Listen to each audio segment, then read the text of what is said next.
Oh Jehová, Señor nuestro, cuán grande es tu nombre en toda la tierra. Has puesto tu gloria sobre los cielos. De la boca de los niños y los pequeños fundaste la fortaleza a causa de tus enemigos. Cuando veo tus cielos, obra de tus dedos, la luna y las estrellas que tú formaste, digo, ¿qué es el hombre para que tengas de él memoria? Y el Hijo del hombre para que lo visites. Esas palabras del rey David en el Salmo 8, son palabras que hablan acerca de la majestad de la creación que Dios ha hecho, de la majestad del Dios que es creador y Señor sobre este maravilloso mundo, este universo, pero también de nuestra capacidad de relacionarnos con Él, nuestra capacidad de abrir los ojos como seres humanos y percibir que este mundo alrededor es un mundo que Dios ha hecho a propósito y con propósito. Como hablamos la semana pasada, Dios hizo los cielos y la tierra con el poder de su palabra, ordenó todas las cosas y trajo orden y vida del caos y el desorden por el poder de su palabra. Dios es un Dios que da vida por su palabra de vida. Y en este orden que Dios le dio a la creación, Dios coronó la creación con hacer el hombre y la mujer, a su imagen, a su semejanza. Dios los bendijo, Dios les dio dominio sobre la creación, Dios les mandó a multiplicarse y llenar la tierra. El gozo de Dios iba a manifestarse en toda la creación a través de estas criaturas que Dios hizo para representarle. Dios hizo a estas criaturas en inocencia, en una hermosa relación, para ser mayordomos de la creación, para formar comunidad, una comunidad humana donde un hombre y una mujer podrían casarse y podrían formar una familia, y esta familia ser bendita con hijos, y empezar a multiplicar la imagen de Dios en toda la creación. Pero no solamente eso. Tan importante como es nuestro trabajo y ser mayordomos de la creación, tan importante como nuestras relaciones familiares y entre seres humanos son, Dios hizo un tercer propósito. Cuando Dios santificó el séptimo día, Dios hizo espacio y tiempo para que pudiéramos entrar en su invitación de conocerle a Él. Dios nos ha llamado, Dios nos ha invitado a compartir el propósito más grande de toda la creación, que es glorificarle a Él. Dios nos hizo para su gloria y para que al glorificarle pudiéramos disfrutar de qué bueno es Dios. Dios nos hizo para disfrutar del placer de tener comunión con Dios y a través de ese placer glorificarle a Él. Eso es el propósito de nuestra humanidad. Un escritor, un filósofo inglés que vivió en el siglo pasado, filósofo, matemático y economista que vivió el siglo pasado en Inglaterra, escribió esto acerca de esta majestad de Dios. Dice, en lo que parece que me diferencio de algunos de mis amigos es en que le doy poca importancia al tamaño físico. No me siento lo más mínimo humilde ante la inmensidad de los cielos. Las estrellas pueden ser grandes, pero no pueden pensar ni amar. Y estas son cualidades que me impresionan mucho más que el tamaño. No me atribuyo ningún mérito por pesar casi 107 kilos, un muchachito grande, ¿verdad? Casi 107 kilos. Mi imagen del mundo está dibujada en perspectiva y no como un modelo a escala. El primer plano está ocupado por seres humanos y las estrellas son todas tan pequeñas como monedas de 3 peniques, 3 moneditas. En realidad no creo en la astronomía excepto como una descripción complicada de parte del curso de la sensación humana y posiblemente animal. Después continúa diciendo, aplico mi perspectiva no solo al espacio sino también al tiempo. Con el tiempo el mundo se enfriará y todo morirá. Pero eso todavía falta mucho tiempo. Su valor actual con descuento compuesto es casi nulo. El presente no es menos valioso porque el futuro está en blanco. La humanidad que llena el primer plano de mi imagen me parece interesante y en general admirable. Encuentro, al menos por ahora, el mundo un lugar agradable y emocionante. Puede que parezca deprimente, lo siento por ti y tú me desprecias. El escritor de estas palabras, matemático, economista, filósofo inglés Frank Ramsey, quiere plasmar con este pensamiento su asombro ante la majestad de un universo excepcionalmente majestuoso y grande. Dice, aunque el tamaño del universo es tan grande, no me asombra tanto como la capacidad que tenemos los seres humanos de percibirlo. como la capacidad que tenemos los seres humanos de darnos cuenta que somos las únicas criaturas que pueden darse cuenta de la majestad del universo. Y yo me atrevo a decirle que también del Creador. ¿Se había puesto a pensar usted que entre las magnitudes y las distancias enormes que los astrónomos hablan, un universo lleno de millones y millones y millones de estrellas, separado por millones y millones de años luz de distancia? Un año luz es lo que la luz tarda en viajar en un año, viajando a 300,000 kilómetros por segundo. Por segundo. Es más rápido que tu Mercedes-Benz si lo tienes, ¿verdad? El universo es millones y millones de años luz. Por otro lado, cuando vemos las dimensiones del universo subatómico, el universo de la mecánica cuántica, los átomos, las moléculas, entre más miramos el microscopio y más abajo vamos a lo pequeño, más nos damos cuenta que el universo también tiene misterios increíbles, en lo infinitesimal, en cómo las cosas de esta creación funcionan, las leyes de la física. Ya sea lo muy grande o lo muy pequeño, nuestra mente se maravilla ante lo que Dios ha hecho delante de nosotros. Pero lo más maravilloso que este autor quiere decir es que no solamente lo majestuoso es que eso exista, sino que nosotros los seres humanos somos capaces de escudriñarlo, descubrirlo y darnos cuenta de cómo las cosas funcionan. Allí, entre lo majestuoso de la visión macro del universo enorme y lo minúsculo del mundo subatómico, justamente, más o menos en medio de esas magnitudes, existimos nosotros. Seres capaces de discernir, de entender las leyes de la mecánica cuántica. Seres capaces de medir y de crear tecnologías que pueden ver del otro lado del universo. Ahí en medio estamos nosotros, porque como el salmista dice, Dios nos hizo para poder descubrir la majestad de Dios. Pero aquí viene lo trágico del asunto. Este hombre que plasmó estas palabras, que contribuyó a las matemáticas, contribuyó a la economía, contribuyó a la filosofía, murió a la edad de 26 años. 26 años. ¿Se imagina? Una mente con tanto potencial, tanto promesa, tanto deseo de vivir en un mundo majestuoso para poder investigar. 26 años. Y así como cantidad de historias, nosotros en nuestras propias familias tenemos pérdidas.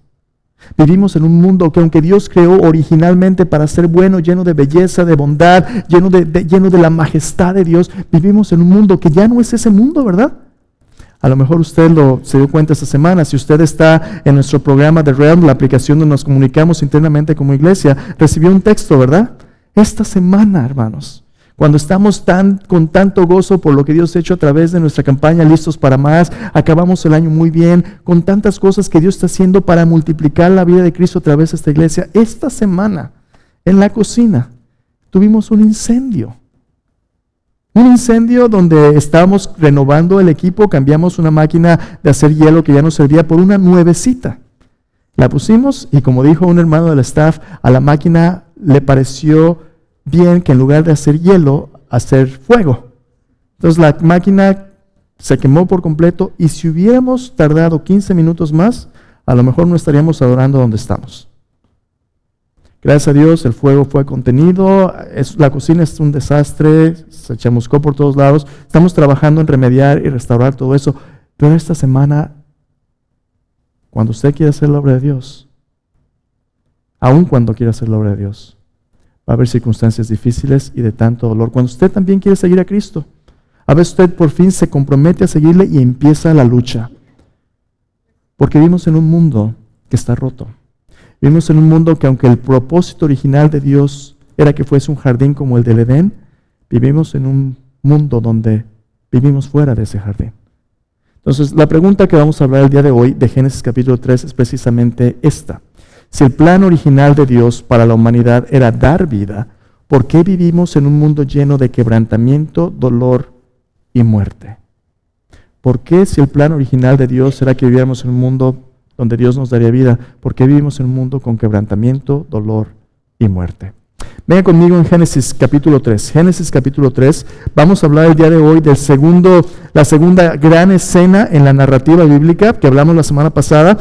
Si usted piensa en su Biblia como una historia, recuerda, hablamos la semana pasada que tiene 4 grandes capítulos, por decir así.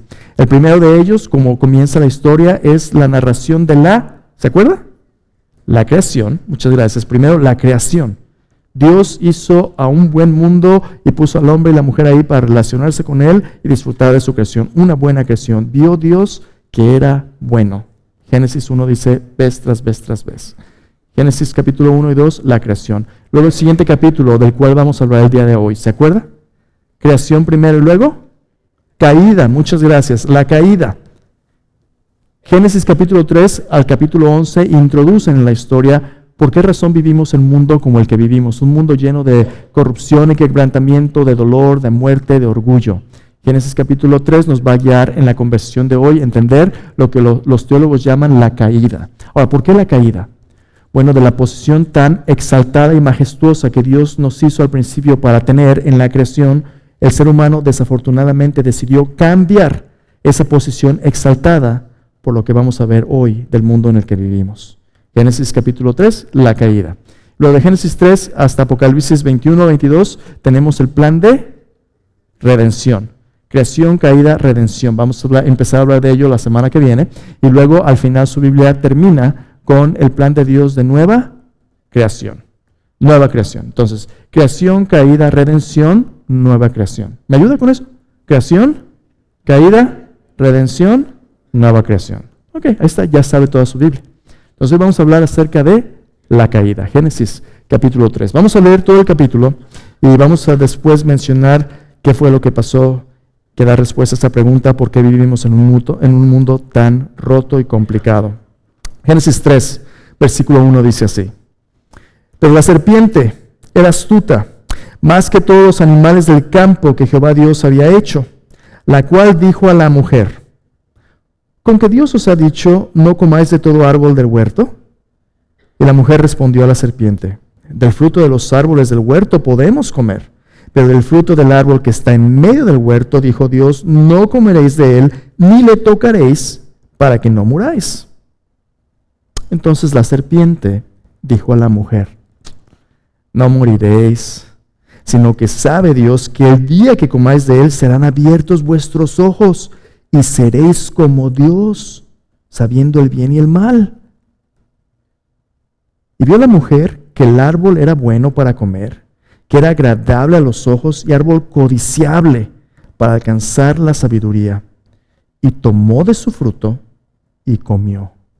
Y dio también a su marido, el cual comió, así como ella. Entonces fueron abiertos los ojos de ambos y conocieron que estaban desnudos.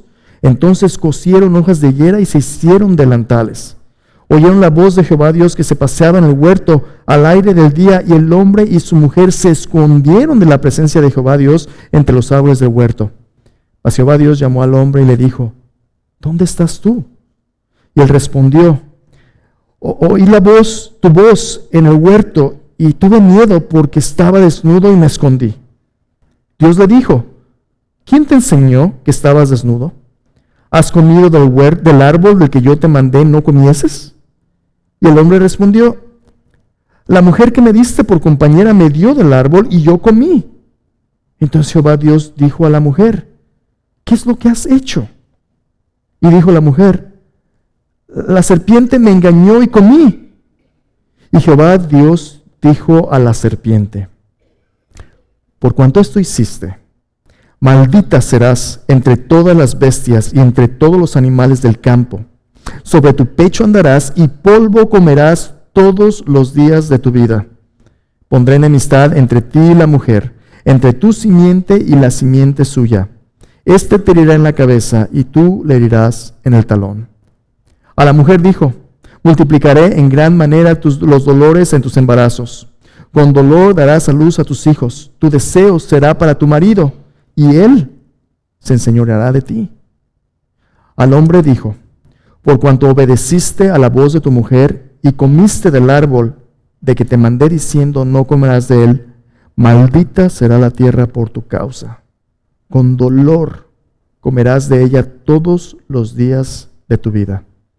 Espinos y cardos te producirá, y comerás plantas del campo.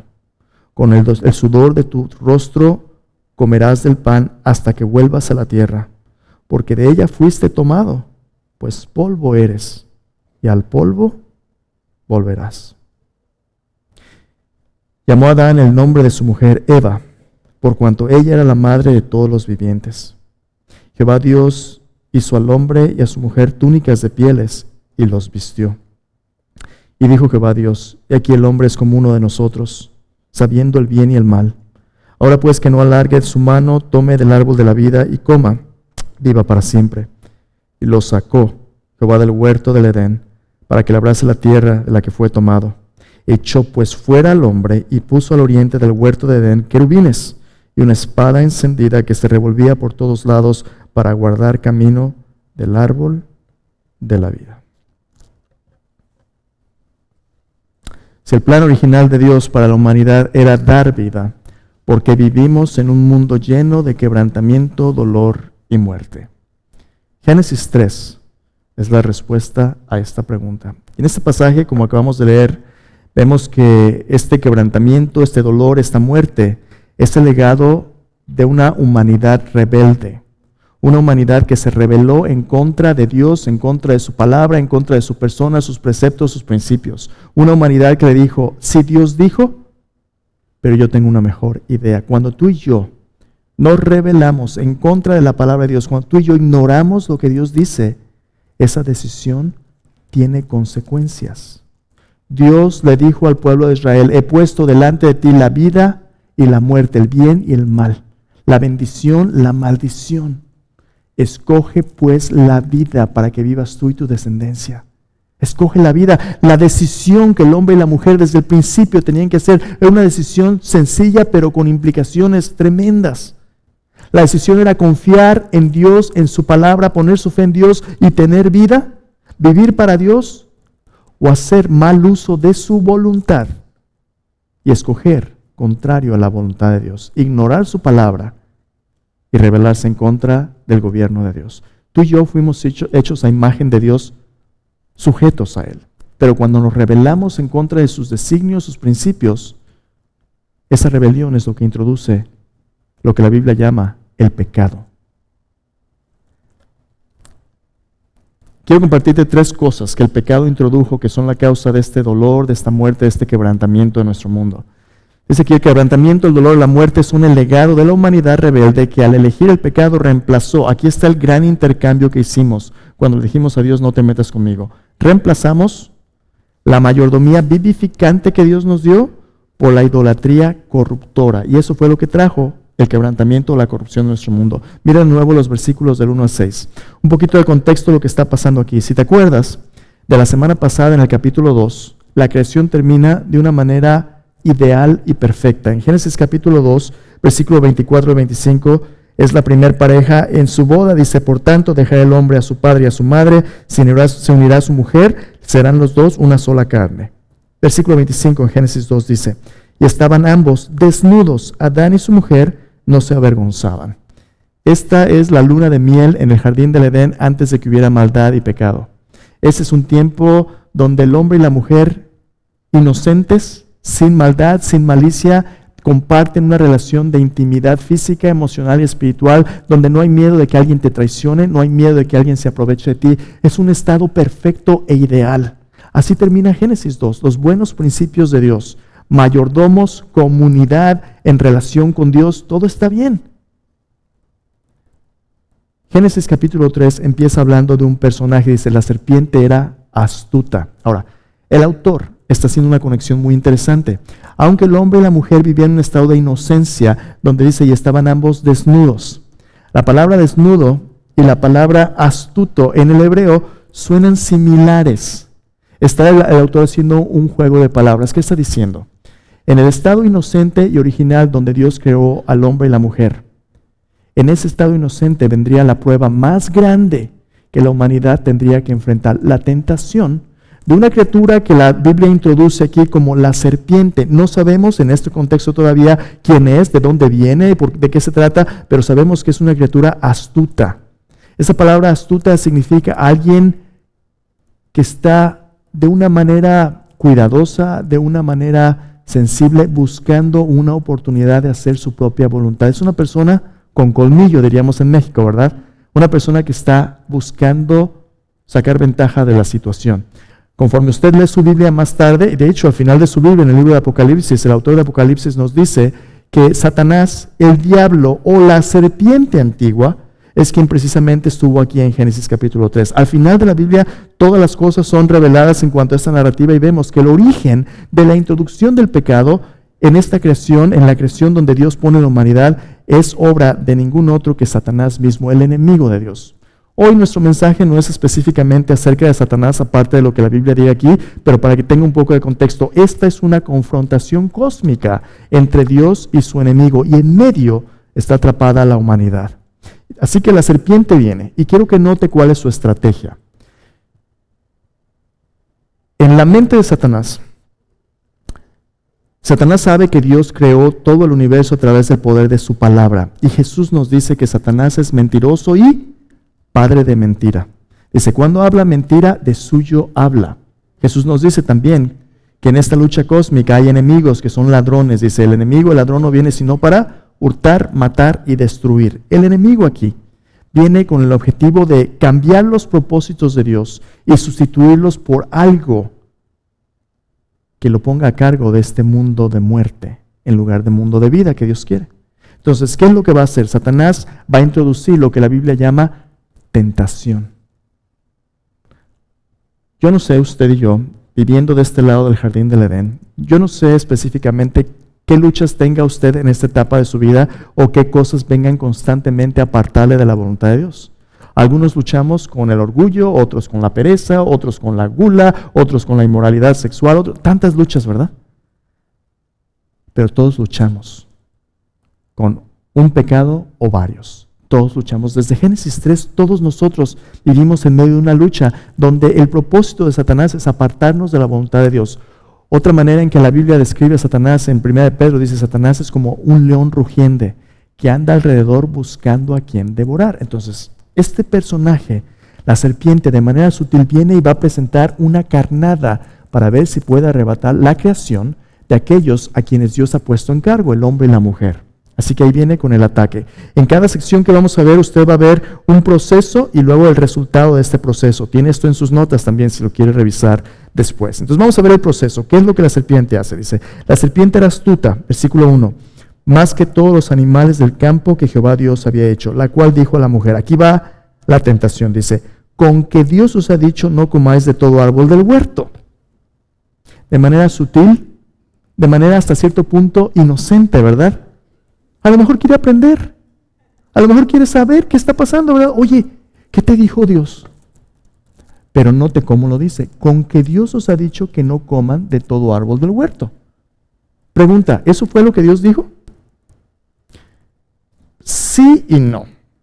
El énfasis que la serpiente pone en las palabras que dice, pone y resalta la prohibición más que la bendición. Note cómo lo dijo Dios en Génesis capítulo 2, cuando Dios habla al hombre, le dice lo siguiente, dice, mandó Jehová, versículo 6, Génesis 2, 16 y 7, dice, mandó Jehová Dios al hombre diciendo, de todo árbol del huerto podrás comer. Nota cómo lo dijo Dios, de todo árbol del huerto podrás comer, más del árbol de la ciencia del bien y del mal no comerás, porque el día que de él comieres ciertamente morirás. El versículo 16 y 17 en Génesis 2, las palabras de Dios ponen énfasis en la gran provisión y bendición de Dios. De todo árbol del huerto puedes comer, nomás de este no. Cuando tú y yo estamos siendo tentados a hacer el mal, siempre la tentación se enfoca en aquello que está más allá de lo que Dios te permite, se enfoca en las prohibiciones. ¿Por qué? Porque a todos, ¿cómo nos gusta que nos digan que no, verdad? Híjole, nos encanta.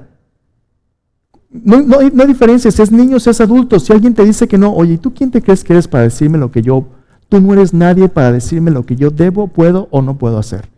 Especialmente en los Estados Unidos, viviendo en una cultura tan individualista, yo hago lo que a mí me dé mi soberana y regalada, ¿verdad? La serpiente viene y enfatiza la prohibición, pero Dios enfatizó la bendición. De todo puedes comer menos de este. Y la serpiente viene diciendo, con que Dios dice que no puedes comer de todo. Bueno, técnicamente sí no pueden comer de todo, pero es un árbol. El resto se lo pueden comer, incluyendo el árbol de la vida. La bendición de Dios, la serpiente empieza a sembrar la duda de que a lo mejor Dios está guardando algo de ti. ¿Por qué no querrá Dios que disfrutes tu vida como a ti te dé la gana? Bueno, la respuesta es que hay cosas fuera de la voluntad de Dios que son contrarias a su diseño y nos van a destruir. Piensa en las relaciones de comunidad. Dios hizo a la humanidad para madurar, crecer, formar familias a través del matrimonio, un hombre y una mujer, y tener hijos. Con la bendición de Dios, multiplicarse con hijos. Ay, pero es que está muy difícil, ¿no? ¿Qué tal si mejor nos juntamos? Vamos tratando a ver si pega, ¿verdad? Mira, vamos viendo si nos conviene, compartimos las cuentas, los biles, y si nos va bien, entonces sí nos casamos.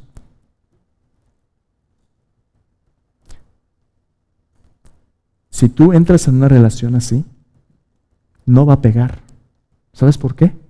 Porque si casados, comprometidos en un pacto es tan difícil, ¿cuánto más cuando es nada más un entendimiento para el financiero? Dios nos hizo para comprometernos y ser uno en cuerpo, alma y espíritu. Pero cuando nomás es un, a ver si pega, no, pues no va a pegar. Te va a pegar algo, pero no te va a pegar lo que debe de pegarte. Así como eso, montón de ejemplos. Dios nos dice que tener vida es vivir de acuerdo a sus preceptos, su palabra. Y cuando hacemos lo contrario a su palabra, tenemos consecuencias. Y vamos a ver las consecuencias. Satanás comienza la tentación desviando nuestra atención de lo que Dios dice y diciéndonos que hay otras verdades que Dios no quiere que tú y yo disfrutemos. Dios no es tan bueno como Él dice, algo te está guardando. De hecho, tú solo puedes descubrir tus verdades mejor que lo que Dios te dice. Y continúa.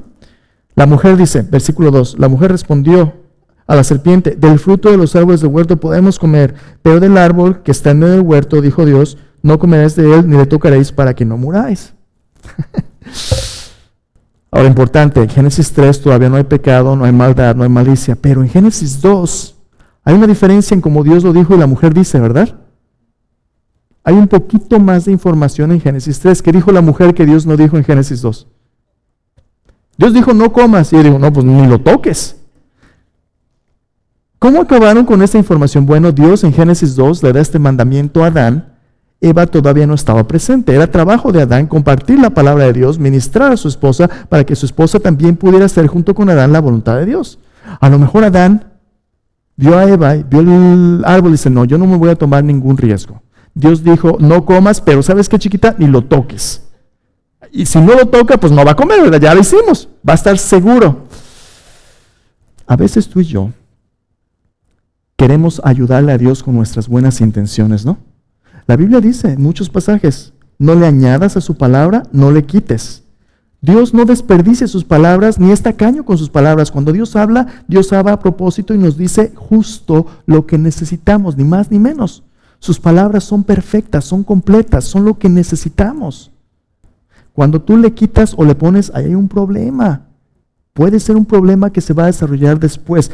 A veces tú quieres ser, por ejemplo, algunos somos cuidadosos extras, hacemos nuestras listas, ¿verdad?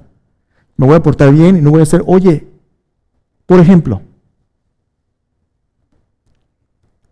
¿es emborracharse pecado? Bueno, depende de con qué, ¿verdad? Emborracharse siempre es pecado. Perder control al alcohol o sustancias químicas o drogas es pecado. Debemos someternos a Dios, no a las sustancias. Es cambiar el orden de la creación. Emborracharse siempre es pecado. A ver, pastor, vas a decir algo controversial, ya lo siento. Oye, ¿y tomarte una cerveza será pecado? ¿O tomarse una copita de vino tinto? ¿O vino de mesa? ¿Será pecado?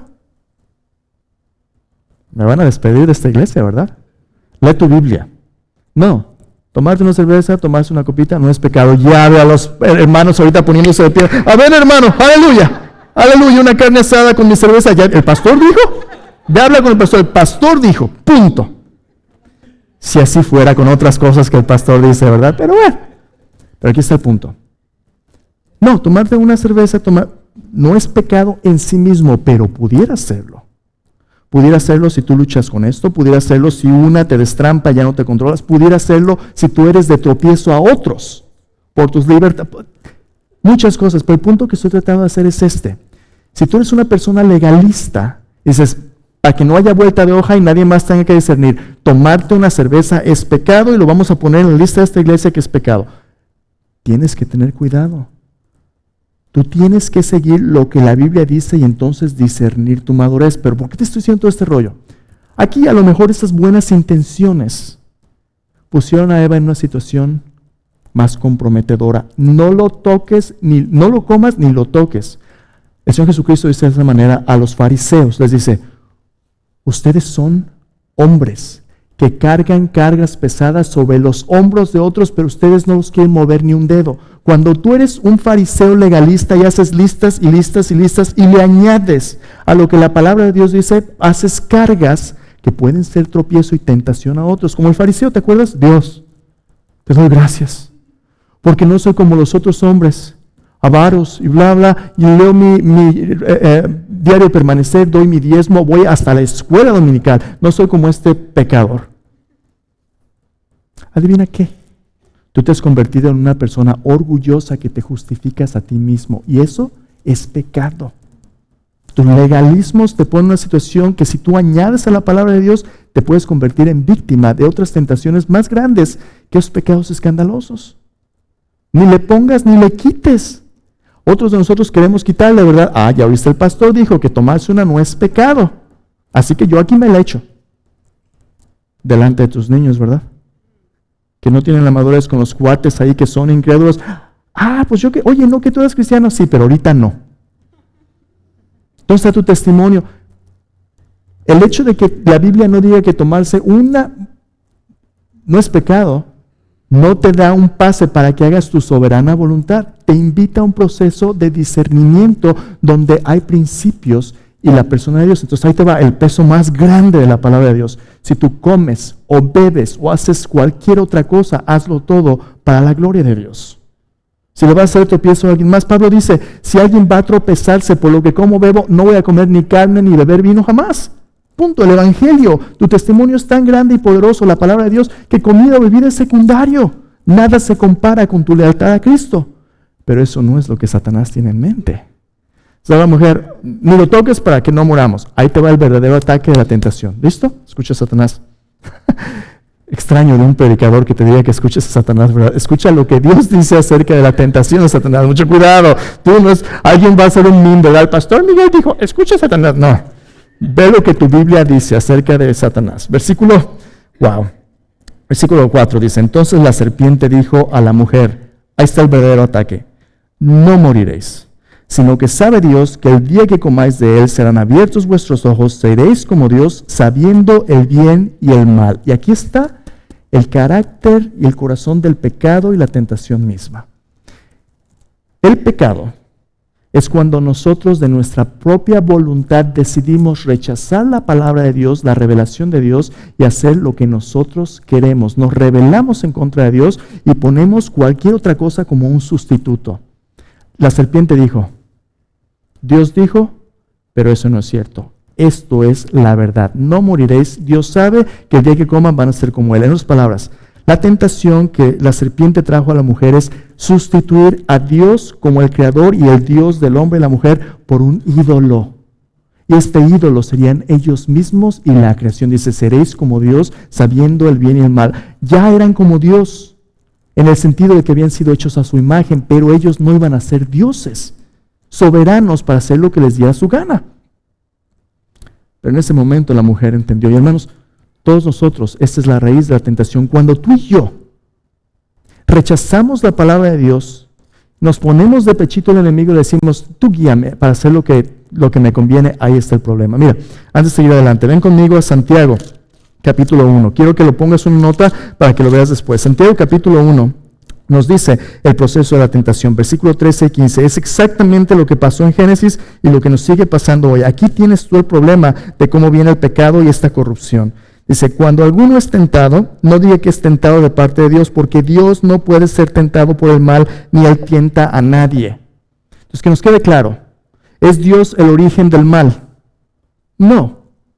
Entonces, ¿qué es el mal y de dónde viene? El mal es una corrupción. No tiene existencia propia con el bien. El mal es la corrupción de la creación de Dios y las criaturas de Dios por el mal uso de nuestra voluntad. El mal es una corrupción y una aberración de lo que es bueno y existe porque Dios ha dado existencia, pero se ha corrompido por el mal uso de la libertad. Dios no originó el mal, nuestro mal uso de la libertad lo trae. ¿Y cómo funciona cuando nos rendimos al mal? Mira lo que dice. Cada uno es tentado cuando de su propia concupiscencia significa un deseo, de sus propios deseos es atraído y seducido. Entonces el deseo, después de que ha concebido da luz el pecado siendo consumado da luz la muerte. Primero hay deseos, luego hay un convencimiento de nuestra voluntad y luego hay una acción. Cuando tu voluntad cede a estos deseos satisfechos de manera contraria a la voluntad de Dios, en ese momento pecamos. La tentación, hermano, no es pecado. Ceder a la tentación lo es. Y la mujer aquí está en el punto donde tiene que tomar una decisión crítica. ¿Va a confiar en Dios, en su palabra, o va a establecer un nuevo criterio de conducta en su vida? Y ahí versículo 6 es la clave, dice, y vio la mujer. ¿Te fijas tus sentidos? Vas pasando sin tentación, nada, vas pasando y de repente ves algo que dices, ay, nanita. ¿Qué vas a hacer? O es que la vista es muy natural. La vista podrá hacerlo, pero no lo que haces con tu voluntad. Si tú te das la vuelta y sigues babeando ahí, aguas. Porque ya esa fantasía y esa voluntad está empezando a ceder a lo que en tu mente estés pensando. Ahí es cuando pecamos. Dice, la mujer vio. ¿Qué fue lo que vio la mujer? Vio la mujer que el árbol era bueno para comer, que era agradable a los ojos. ¿Te fijas? Y árbol codiciable para alcanzar la sabiduría. Esto me va a dar algo que Dios no me da. ¿Qué fue lo que hizo? Tomó de su fruto y comió. Dio también a su marido, el cual comió así como ella. Entonces fueron abiertos los ojos de ambos, conocieron que estaban desnudos, cosieron hojas de higuera y se hicieron delantales. Ahí está el problema. Dice ahí que sus ojos fueron abiertos, que conocieron que estaban desnudos. Pregunta, ¿sabían que estaban desnudos? En un sentido sí. En el sentido de Génesis 2, estaban desnudos, pero el nuevo sentido de Génesis 3, fíjese lo que trajo como consecuencia. Trajo vergüenza.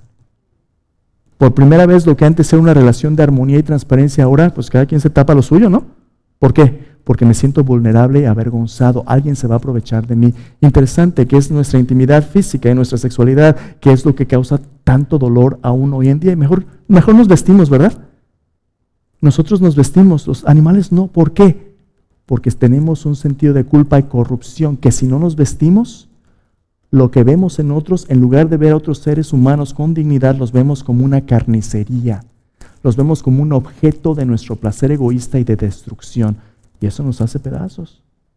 Lo que era antes una relación de armonía y de intimidad, ahora se convertía en algo roto y de tanto dolor. Pero eso no es todo.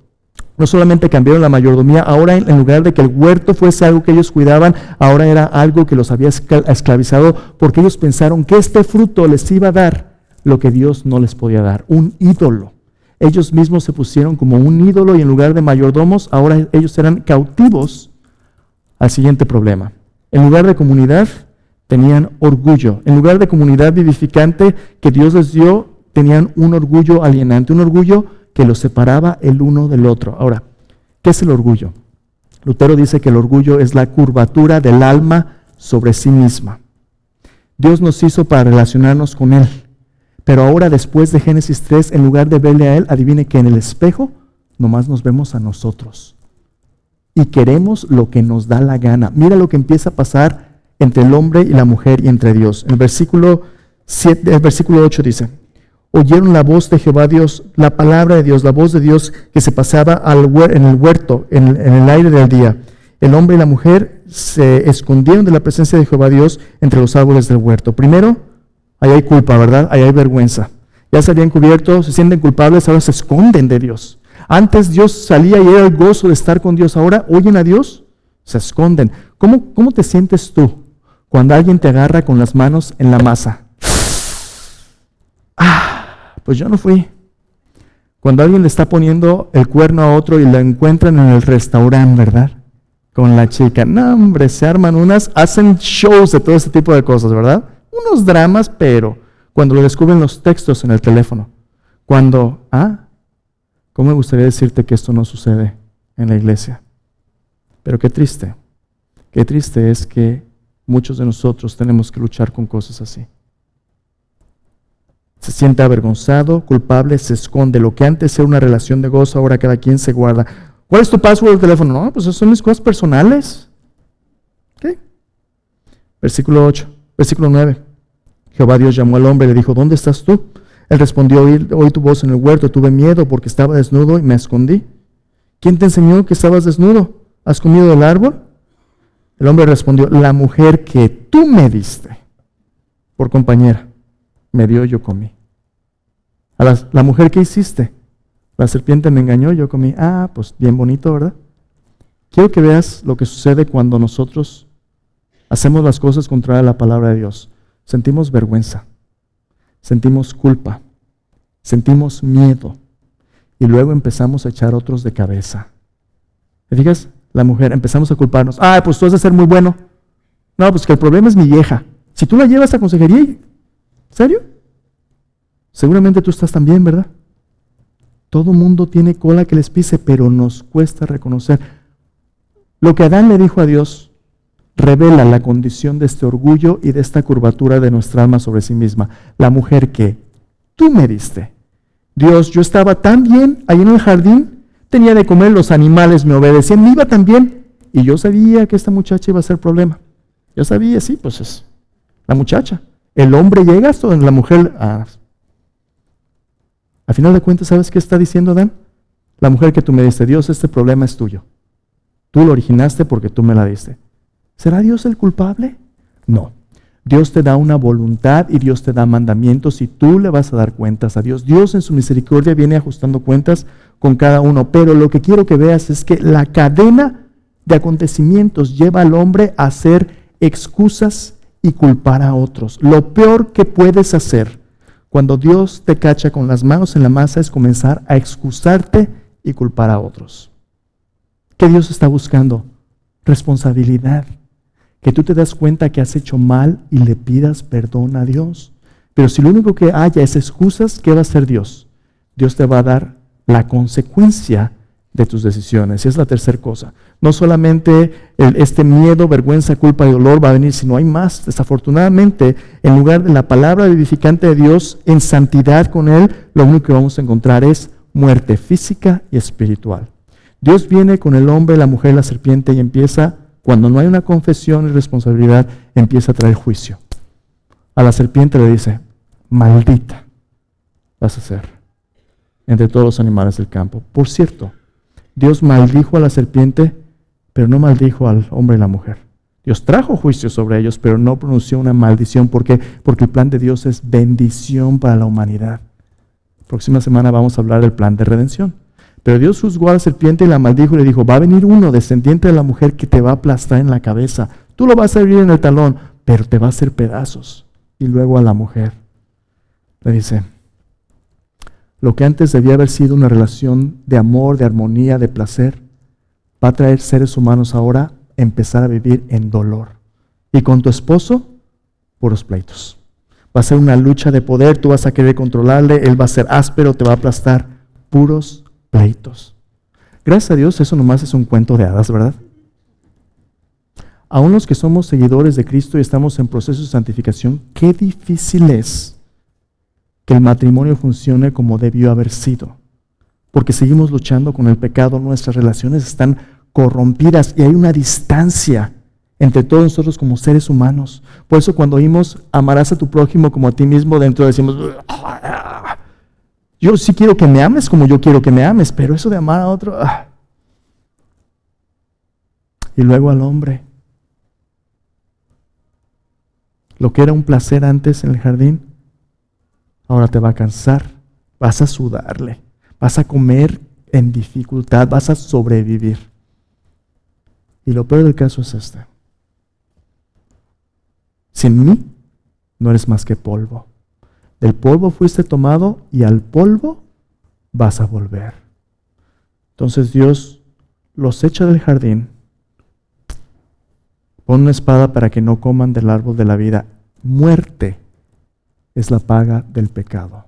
Y muerte es lo que todos nosotros merecemos por nuestra rebelión. Ahorita se está pensando, ay pastor, ¿no pudieras animarnos un poquito? No hay buenas noticias si no primero entendemos las malas noticias. Cuando Jesús vino en el Nuevo Testamento, en el Evangelio de Marcos, lo acabamos de leer, Marcos 1:15, esas son sus palabras, dice, el tiempo se ha cumplido y el reino de Dios se ha acercado. ¿Cuál es la primera palabra que Jesús dice después de eso? ¿Cuál, perdón? Arrepentíos y creer en el Evangelio. Dios nos dice las cosas como son. ¿Sabes por qué? Porque Dios quiere que entendamos que todos nosotros como humanidad colectiva, todos nosotros por la rebelión del pecado no merecemos más que muerte. Todos nosotros estamos desesperadamente rotos en dolor, en miedos, en culpas, en vergüenzas. Estamos a punto de morir física y estamos muertos espiritualmente aparte de Dios. En el capítulo 4 de Génesis, del 4 hasta el 11, léelo en tu casa si no has leído, tú ves el fracaso individual y colectivo de toda la humanidad. La primera familia, Adán y Eva con sus dos pequeñitos, bien listos, ¿verdad? Parecen gemelos. Caín y Abel van a la iglesia un día y en la escuela dominical, Caín mata a su hermano Abel. ¿What? Así empieza tu Biblia. Es la primera familia. En lugar de cuidar de los corderitos que coman pasto, los están matando en sacrificio. ¿Por qué eso agrada a Dios? Y se están matando el uno al otro. Hay violencia, hay gigantes. Hay un diluvio que se los lleva a todos. Y aún así quieren hacer una torre para alcanzar el cielo sin Dios. ¿Qué? La humanidad ha fracasado. Pero Dios es un Dios que aún quiere bendecirnos. ¿Y sabes qué nos invita a Dios? Que si reconocemos nuestros pecados, si dejamos de excusarnos y responsablemente decimos, Señor, perdóname, la regué. Dios quiere darnos una nueva oportunidad. Eso es lo que la palabra arrepentimiento significa. Arrepentimiento significa darle la vuelta del pecado a la palabra de Dios. Decirle, Señor, necesito tu palabra como la vida misma. Perdóname, restáurame. Ya no quiero vivir como que yo estoy a cargo de mi vida. Señor, tú estás a cargo ya. Perdóname. Y así es como nos volvemos a Cristo. ¿Sabes por qué? Porque tú y yo no necesitamos una aspirina emocional o espiritual. Necesitamos un Salvador. Y ese Salvador es Cristo Jesús. Yo no sé cuál sea tu condición esta mañana. Seas ya un seguidor de Cristo o no, pero el pecado es algo que ni tú ni yo podemos tratar solos. Necesitamos desesperadamente la gracia del Salvador. Yo no sé con qué estás luchando. Si Dios ya te ha mostrado algo con lo que estás luchando, hoy te invita el Señor a traerlo. Si ya eres un seguidor de Cristo, Él quiere perdonar tus pecados. Si confesamos nuestros pecados, Él es fiel y justo para perdonarnos, limpiarnos de toda maldad. Si eres un seguidor de Cristo, la confesión es para ti, arrepentimiento. Pero si nunca has puesto tu confianza en Jesús, tú necesitas ser perdonado de tus pecados, porque si no, quebrantamiento, corrupción, dolor, muerte, vergüenza, miedo, es lo que está para ti. Pero hoy Dios te invita a arrepiéntete, porque Dios tiene perdón. Entonces, déjame terminar con esto.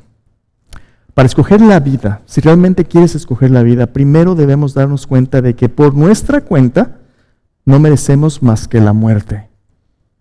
Debemos volvernos a aquel que es la vida. Déjame invitarte, ven conmigo a la mesa. Dios está haciendo cosas muy buenas aún en medio de las dificultades. Sí hay incendios, sí hay muertes, sí hay dolor, pero por la gracia de Dios tenemos un Salvador que nos da vida. Así que ven a la mesa conmigo hoy. En un momento, al participar de la cena, vamos a celebrar también lo que Dios está haciendo en la vida de nuestro hermano Marco y el equipo de adoración. Pero ven conmigo a la mesa. Cierra tus ojos ahí. Cierra tus ojos antes de venir al Señor. Ven a preguntarte, ¿qué cosas están tratando de apartarte de Dios, de sustituir tu lealtad a Él? ¿Qué ídolos quieren distraerte de Dios? Cosas que contradicen su palabra, prácticas, relaciones. ¿Qué ídolos tienes en tu corazón que Dios quiere que le rindas hoy? A lo mejor es el descanso, el entretenimiento, yo no sé. ¿Qué ídolos se interponen entre Dios y ti? Como tratas tú a tu esposa, a tu esposo, a tus hijos, las relaciones más cercanas a ti? ¿Es la culpa, es la vergüenza, es el temor, son los pleitos lo que define esas relaciones? ¿O es un sentido de honestidad, de intimidad, de servicio, de amor? A lo mejor tú estás pensando en divorciarte o separarte, a lo mejor estás pensando en hacer cosas que Dios no quiere a tus semejantes. ¿Por qué no te acercas a Él hoy y le pides que te ayude? ¿Y cómo estás tú con Dios? Si murieras hoy, ¿estarías preparado para enfrentarte a Él? ¿Qué sentirías? ¿Vergüenza? ¿Y te esconderías de Él? ¿O gozo de estar en su presencia? Dile, Señor Jesús, yo vengo a esta mesa hoy reconociendo que te necesito. Señor, necesito tu salvación. Señor, yo me arrepiento de mis pecados hoy. No puedo salvarme a mí mismo. Perdóname, Señor. Hoy me arrepiento y me vengo a acercar a ti. Señor Jesús, yo sé que moriste por mí, fuiste sepultado y resucitaste por mí. Perdóname, yo creo que tú eres el Salvador que yo necesito. Límpiame de mis pecados. Regálame la vida eterna. Yo creo en ti, Jesús. Yo me entrego a ti. Ayúdame a vivir para ti. Me arrepiento, Señor. Y creo en tu salvación. Te doy gracias, Señor, por tu perdón. Esta mesa nos recuerda qué bueno eres tú.